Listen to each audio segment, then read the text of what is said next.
Hey everybody, Crypto Mentor 99 here. And yesterday I did a video and I said tomorrow, which is today, I'm going to do an interview with a young man in Harare, Zimbabwe. His first name is Confidence. And even though I've got my XinFin logo and Confidence has a XinFin shirt, we're going to talk more than just XinFin, but Confidence is the ecosystem development manager of XinFin in Zimbabwe. And not only that, he's the outreach manager for House of Africa One. And I'm going to put those links below on Twitter. So Confidence, good to see you again. Thank you, Crypto Mentor. It's a pleasure having you on your channel. That's awesome. And, really excited. It's a very good day here in Harare, Zimbabwe. That's in Africa. That's awesome. Doesn't know where that is. So let's just kind of start from the beginning. So you told me yesterday that you were 24 years old, right? Sure. So tell us about you growing up as a little boy in Africa and what that was like, and then we'll talk about cryptocurrencies. Okay, so I grew up in a city that is like 300 kilometers away from the capital city of Harare. It's called Mutare. It's like the islands of Zimbabwe. So there's a lot of mountains that side, a lot of trees, vegetation. Wow. I'm sure you really like it. So that's where I grew up from. My parents still stay there. I moved to the capital city because I had to look for the money. So like, yeah, it's a very beautiful city, and I grew up in sort of a camp. I don't know if you can familiarize that. Like my father was a prison officer. Oh, okay. Yeah. So it was. I lived in a camp. We had a couple of houses. And pretty a lot of, I don't know how I can describe it, but it's not like a ghetto or a congested place, but like it was, to me it was a good place to grow up in.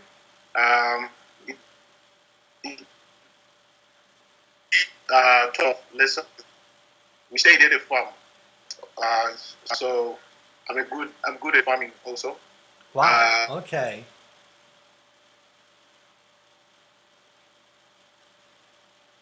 Okay, I'm going to keep on recording, but the screen, it looks like we lost the internet connection. But the last time this happened, it came back, so I don't want to start the recording over again. Unless I'm sitting here 5 minutes by myself talking to my computer screen. Okay, you're back again? Okay. So I lost you the past 2 minutes, which is fine. So again, you're still a young man, 24 years old. When did you first hear about Bitcoin or cryptocurrency? So that was back in 2014. I was still at college. My first year in college, I would spend like 6 hours on YouTube, and I was always looking for ways to make money online. So I was studying towards computer science at the University of Zimbabwe. That's like the biggest institution in Zimbabwe. So yeah, that's when I bumped into these guys who were talking about Bitcoin. You can make an investment, you get a return and stuff like that. Unfortunately, it was a scam. So I got scammed of my money. Oh gosh. But yeah, a little bit of some time later, I got to understand that Bitcoin was not the scam, but like it was used by other people who had like evil intentions, should I say. So that's when I saw also, because the first time I had seen Bitcoin, the price was like, I don't remember the price, but when I saw it later, I saw the price had increased. So that's really intrigued me to say, let me look again at this thing and see what it is all about. So that was my first encounter with Bitcoin. Yeah, thing in 2015, end of 2015, and I started to know about the blockchain technology beyond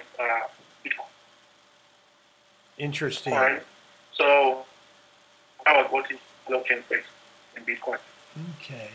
So, do a lot of your friends ask you questions about cryptocurrencies, or do they even know what that's about or what that is? So yeah, when I started, I would make a couple of posts on my social media pages and talk about Bitcoin, and like nobody would want, like nobody. I didn't catch anybody's attention because like, I think I was talking about something that they couldn't understand. But then when Bitcoin started to make a lot of noise, that is back in 2017. Like for instance, when the price got to $20,000, that's when people started to ask me, "Guy, my guy, you've been talking about Bitcoin like for the past 2 years. So can you explain this to me?" It's like, yeah, my WhatsApp goes from day to day. It's always blowing up with people asking me questions. And a lot of my friends do refer other friends to me on LinkedIn, stuff like that. So yeah, I do get a lot of requests from friends to asking me what is this all about. Right. And then, so we heard about when you were a little boy growing up, and then we heard a little bit about when you got interested in cryptocurrencies. What was your Yeah, connect point with XinFin? Yesterday you said that you talked with or met with Akash in yeah, 2017. So tell yeah, everybody about that. So for those of you that don't know, Akash is one of the XinFin leaders that Confidence met in 2017. So when we say Akash, that's a gentleman from India that is one of the XinFin leaders. So yeah, Confidence, how did you first meet Akash? So yeah, Akash flew to Zimbabwe in Africa. I think the first country that he landed in was South Africa, Okay, and then he came to Zimbabwe. So I met him through a friend called Kofi Akosa. He's also a journalist in the crypto industry. So that was my first time meeting Akash. He introduced me to ZFin, showed me a few videos. We had a chat. He would take me to Indian restaurants, and we would always talk about cryptocurrencies and stuff like that. You know, the most interesting thing that Akash did was he sold some XTC to me. So he said, "Okay, create a wallet," and I thought he was gonna just do some free airdrop to me. Then he said, "I'm gonna sell $100 worth of XTC to you." I said, "Okay, fine, that's great." So he gave me about 100,000 XTC tokens, and I sent him some BTC. So I would always check on that wallet, and but back then I wasn't like really interested when he first introduced to me, because when I tried to read through the website and try to understand the project, it didn't like really makes a lot of sense to me. Because yeah, I was really particularly concerned about projects that do help Africa and make sense hmm to Africa. Until then, I stumbled up on the Trade Phoenix platform. That's when I said, "Oh, now that makes a lot of sense." So the Trade Phoenix platform was my um, should I say, yeah, that's the platform that really caught my eye to say, I think this XinFin can be a use case in Africa. So, yeah, that's when I really got interested in XinFin. Started again talking to Akash. He was back in India then. And yeah, that's how I got into XinFin. So we did not talk about this yesterday, but you just brought something up. So this may seem an obvious question, but I don't know the answer. So why are you so passionate about finding projects that can help Africa? Okay, so the first thing is that I believe that blockchain is a super technology, and I always look forward to seeing a better Africa each and every day, or maybe 10 years from now. And I believe that blockchain is the technology that will do that. Africa missed out on the internet. When the internet was rolled out back then, a lot of Africans had a negative perception about the internet. Mm-hmm. They say that it's evil, associated with the Illuminati, all those sorts of things. But then today, it's making everybody's life easier. And yeah, we are still backward when it comes to the internet in a lot of things that can like improve a lot of people's lives today. So I believe that we shouldn't miss out on blockchain, and we should, as Africa, now jump in right away and start using this technology to its fullest. So like yeah, that's what I believe in, and that's why I really like the blockchain technology, and I believe that XinFin, particularly of all the projects that I've seen so far, is a practical use case for Africa. Yeah. Like if you see the financing deficits and the problems that a lot of Africans face when they want to get funded for anything, because we have a lot of potential in Africa. I don't want to lie. I've seen a lot of projects in Africa. We have very brilliant inventions, but they are not funded.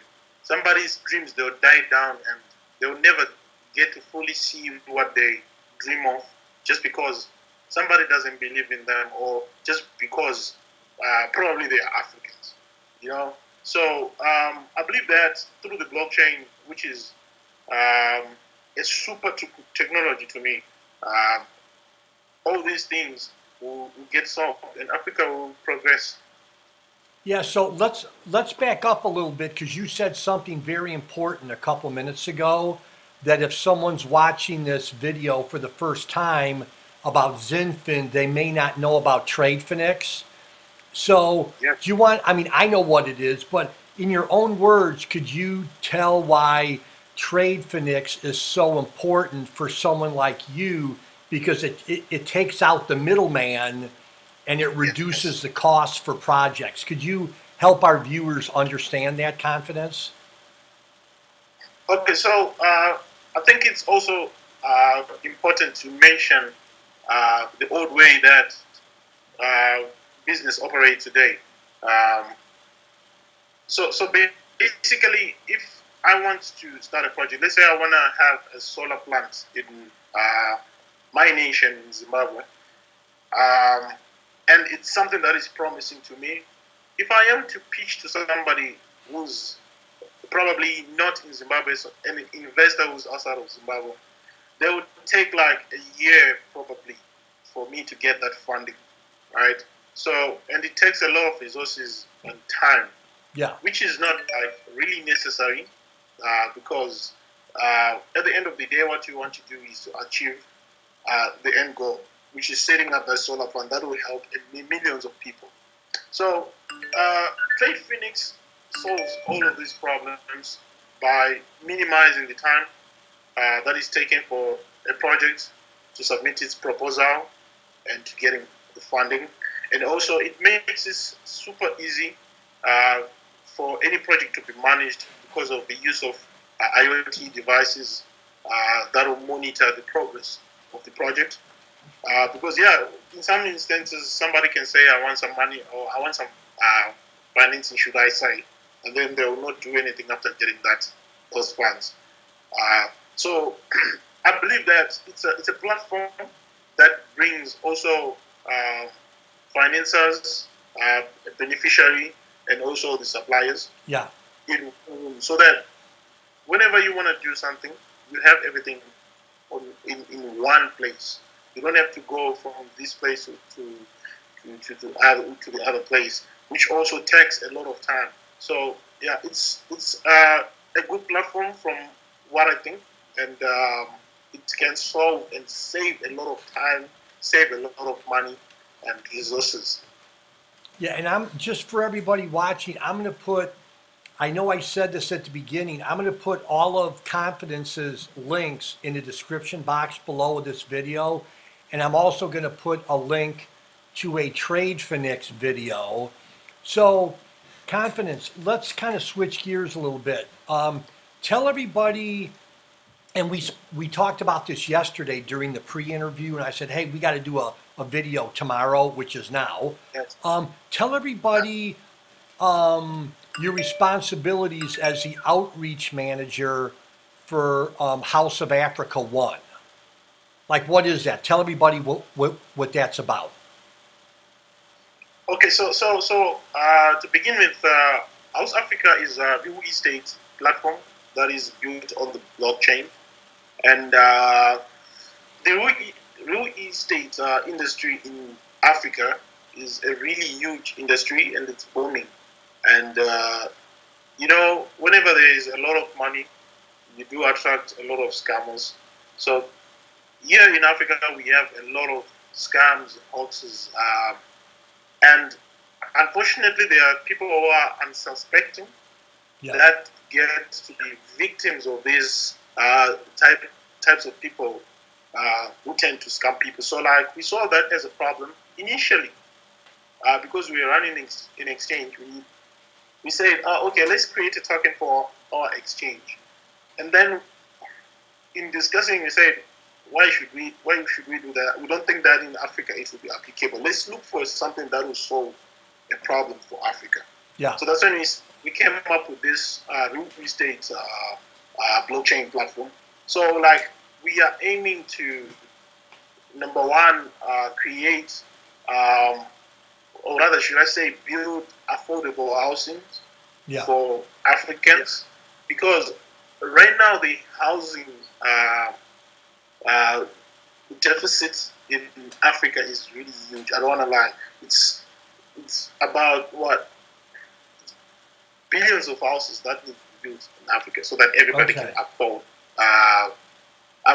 like decent shelter. So it's a really huge industry if you look at it. So we said, okay, the problem that Africans are facing right now is a lot of monopoly for those who own land and those who own housing. And like, houses are way expensive to buy or to rent. Okay.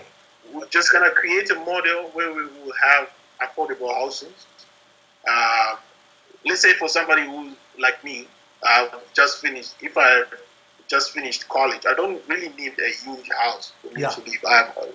Since I'm not married yet, I need a house with a bedroom and a kitchen and a living room. That's all. So our first phase, which is going to be in Nigeria, will make use of those shipping containers to build houses. So it will be pretty. I shouldn't say cheap, affordable. Yeah, sure, yeah. It's going to be affordable. Yeah. So that's the platform that we're building. And number two, it's also solving that problem of scammers who list each and every property on the blockchain, so that even if you crypto mentor 99, you are in the United States, you can purchase land or you can purchase a house while it's here in the States. You don't need to come to Africa to really see if that house is there. Because it's on the blockchain, it's verified, it will do all the work for you, verify everything for you, and whatever you see in pictures is what exactly will be on the ground in Africa. So you can make an investment into land through our blockchain and the company. Wow. All right. So I'm going to say a few words about confidence, and I'm probably going to embarrass them, okay? So here you have a young man in Harare, Zimbabwe, who is not thinking about himself.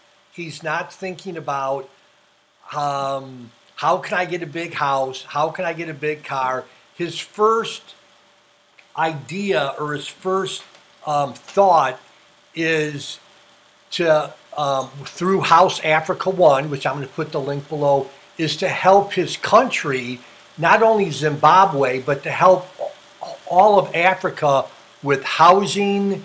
And he's involved in XinFin. He likes TradeFinix, which is a platform, which again, I know I said it before, I'm going to put the link below, that cuts out the middleman in a financing deal. It reduces costs. And that's one of the reasons I wanted to bring Confidence on, just to rally the troops around him. And I'm going to put all his links below. If you have a question about XinFin, House Africa One, Zimbabwe, housing in Africa, I would encourage you to get a hold of him, because in my opinion, and I've said this before on other videos, I think Africa and India are the two places where we're going to see lots and lots and lots and lots of crypto projects coming up, in 2019, I mean, there's going to be more projects that you're going to be hearing about in Africa and India, and Confidence is one of those people. I mean, I love the name, Confidence. Come on. With a name like that, you've got to be successful, right? So I'm going to encourage everybody to reach out to Confidence on his Twitter page. Reach out to him on the House Africa One that is also on Twitter. And again, I'm just so thankful that I got a hold of Confidence. I kind of saw him by accident a day or two on Telegram, and I'm like, oh man, I got to get a hold of this guy. So I don't know if you could read this, but I think I've lost my internet connection with Confidence. But I just want to let everybody know, maybe we should end this interview here. But take a look at the links below, and if you have any questions, reach out to Confidence, because he's a wonderful young guy who's trying to better Africa, trying to better Zimbabwe, and I encourage you to get a hold of him. Thanks, everybody. See you later. Oh, Confidence, you're back. Okay. Did you hear everything I just said? You can see me? Yeah. Yeah, I was listening to that. I could hear you. Okay, now you're back on. So are there any words or any thoughts that you want to give the viewers before we close the interview? Okay, great. I always believe that, because like I've seen a lot of negativity when it comes to the blockchain on like a lot of platforms, and like also the way the blockchain, or rather should I say, to start with Bitcoin, the way it was marketed when it started. I think people just need to remarket the blockchain, Bitcoin thing. Like, we don't want to go against anyone, or to introduce anything that is different from what our governments are trying to do. Mm-hmm. Rather, I think the blockchain can work with governments, just like what XinFin is trying to do. And to every person who's in the crypto industry and in the blockchain space, it's really important to see, and it's how we market this technology. And of course, I do encourage also people to invest in Africa, because like what you were saying, that there's a lot of projects from Africa that are going to come. Yes. No, I believe that. I really do. Yeah. Yeah. So it's just a matter of people like looking into Africa to see, because like there's a negative perspective about Africa. A lot of people think it's a jungle. Yeah, right. Well, I told you yesterday in the pre-interview, there's a lot of interest in cryptocurrencies and Zimbabwe because of your currency, which is exploding. Yeah. And we talked about that yesterday, that, I mean, I was sad because people don't walk around with with dollars. They just use, it's just sad. So, but we're going to have you back on, Confidence. I appreciate you sharing. And we'll definitely be back in touch, okay? Thank you very much, Crypto Mentors.